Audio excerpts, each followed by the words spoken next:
আমরা এই বাইকগুলো নিয়ে গিয়েছিলাম আমাদের ইফতার করতে। ওই দিন আমি পিলন হিসেবেই ছিলাম এবং আমরা চেষ্টা করেছিলাম যে প্রকৃতির একদম কাছাকাছি গিয়ে ইফতার করব।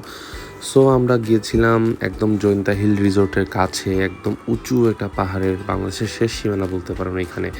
সো ওই দিন খুব সুন্দর একটা দিন ছিল, ওয়েদার ছিল। আমি পিলন হিসেবে সাদি ভাইয়ের পিছনেই ছিলাম এবং উপভোগ করছিলাম আমাদের সুন্দর সিলেটটাকে। যেতে যেতে একটা সুন্দর একটা ব্রিজের সূর্যাস্তের একটা দৃশ্য ক্যাপচার করে ফেললাম। সো আপনাদের সাথে এই দৃশ্যটাই শেয়ার করছি এখন।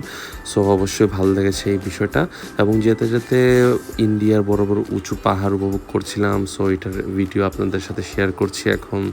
সো একদম শেষে আমরা আমাদের লোকেশনে পৌঁছে গেলাম। আমরা আমাদের ডেস্টিনেশনে পৌঁছে গিয়ে ইফতারের আয়োজন শুরু করলাম এবং ইফতার করার জন্য একদম প্রস্তুত হচ্ছিলাম। সো একদম প্রকৃতির কাছাকাছি ইফতারে গিয়ে আমাদের খুব ভালো লাগছিল এবং খুব ভালো টাইম আমরা স্পেন্ড করেছিলাম।